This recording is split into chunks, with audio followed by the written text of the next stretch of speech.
Current auditor, and he wants to be your auditor going forward, but he's running unopposed, so I got a pretty good feeling he will win re-election. Tom Schweich, Missouri State Auditor. We haven't had you on enough. Good morning, Tom Schweich. Thanks for joining us.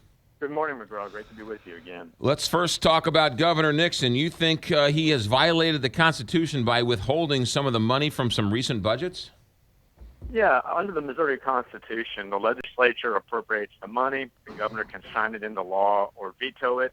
Then the legislature can override the veto, which is kind of what's going on right now. What Governor Nixon has been doing in some years is the legislature will appropriate the money, the governor will sign it into law and not veto it, and then simply withhold the money to prevent the legislature from overriding any veto.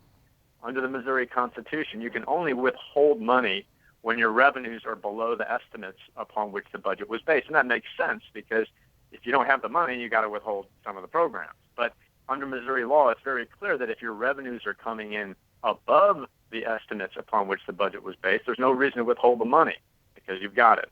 What Governor Nixon's been doing is he's been withholding money even when revenues are up in order to score political points, punish groups or organizations he doesn't like, and that's playing politics with the budget process.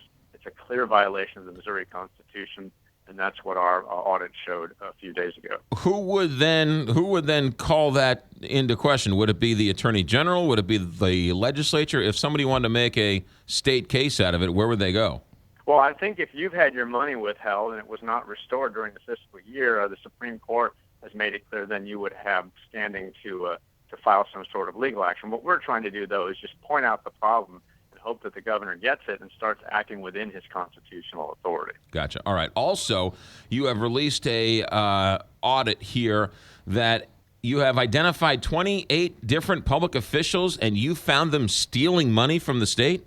Right. Actually, it's over the course of, it's up to 31 now since we last sent you that. Just in the last few days, we found more. So since I've been auditor for 3.5 years, we've conducted hundreds of audits. And one of the things we look for is whether public officials who are spending taxpayer money are stealing the money. We have a whole anti-embezzlement training program in our office, and when our auditors go into a state agency, board, commission, city, county, school district, whatever, we look to see if somebody's stealing money. And what's been so alarming, and why I'm so pleased to be able to be on your show again today, McGraw, is that we found 31 public officials embezzling taxpayer money in only 3.5 years. These are all public officials, 31. That's a lot of embezzlers, which shows our program is paying off, but it also shows there's a lot of crooks out there in government. So But what are they doing? Is there one crime that is more popular than another?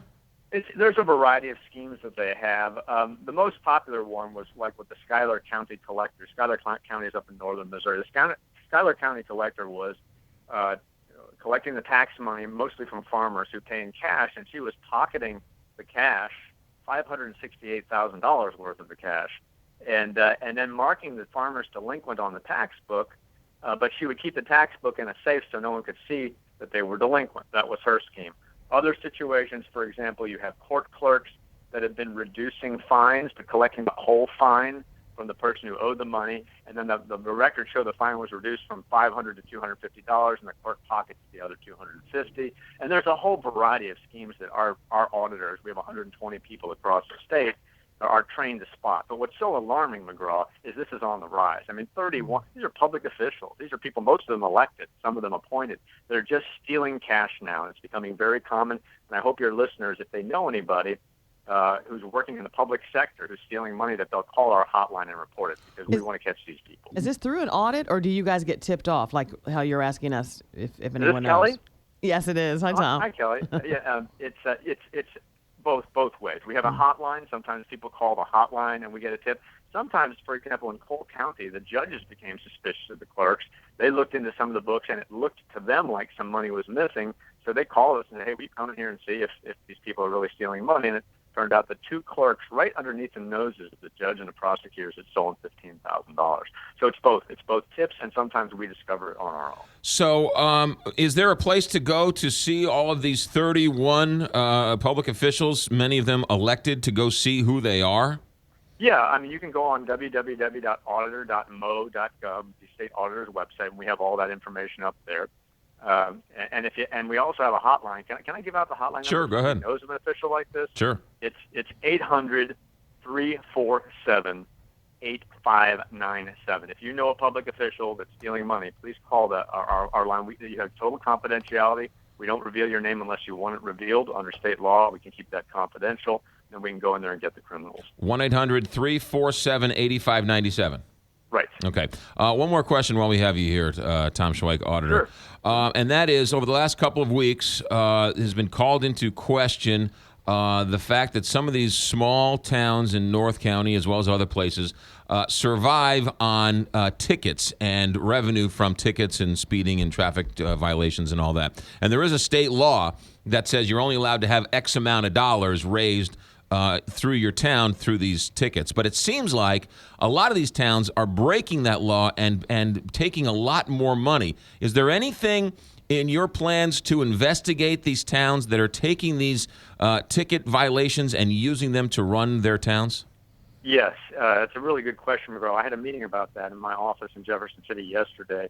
The law was changed last year, and we've now had one full year under the new law. It used to be you could only get it's called the Max Creek Law because the most famous speed trap in Missouri, which is in central Missouri at Max Creek, and you're only supposed to get 30%, no more than 30% of your revenue from tickets, and there's a report they have to file every year. But they used to get around it by amending moving violations to non-moving violations, and the law was changed recently where any kind of a traffic violation, even if it's changed, amended, or altered, any kind of fine has to count toward that. And now we have 1 year worth of data under this new law, and we are going to start looking into this. Now, we have some limitations on our jurisdiction, which I won't bore you with. We can't look at everything under state law, but we can look to see if courts are complying with that law, and we will be identifying and looking into the ones that are alleged to be the most egregious violators to see how bad it is. Now, we can't prosecute anybody in my office. That's up to the Attorney General to do that, but we can help at least in identifying those municipalities that are abusing the system the worst. We have a new law, a new ability to do that, and we're going to start looking into that. So hypothetically, if one was caught speeding and then they took it to a lawyer and the $100 speeding ticket, you then pled guilty to $300 in parking violations, that before wouldn't have counted towards raising money for the town because it wasn't, quote unquote, a moving violation. Exactly. You couldn't have put it more perfectly, and that loophole was closed about a year ago. And we think a lot of municipalities were in technical compliance with the old law because they could do exactly what you said, and there was nothing anybody could do about it. Now that amendment would count toward the 30%, and therefore it could be a serious problem. And so now we have the ability to look at that, and we are going to start picking out some of the most allegedly egregious violators of this and start to see whether they're complying with the law or not. Interesting stuff. State Auditor Tom Schweich. Tom, how's the campaign going? It's going great. I actually do have a Libertarian and a Constitution Party opponent. I don't have a Democrat opponent. So, but my view is this, McGraw. I mean, there's only one statewide office up. I'm at the top of the ticket, and so I'm still campaigning. I'm putting about 1,000 miles a week on the car. I'm driving all around Missouri, attending various events, and you when you're in politics, you never take any election for granted. You work hard no matter what, and so I've kind of enjoyed it. I've been really going all around the state, meeting people in rural and urban areas, talking to them about our plans for after 2014 and what we're doing in the auditor's office. And it's just an honor to serve the people of Missouri, and so I'm still hitting the road and campaigning full steam. Well, you're always welcome here in our new studios. Thank you very much. Look forward to seeing you again soon. You got it. Tom Schweich. Thanks. Tom Schweich here, auditor on the Big 550 KT.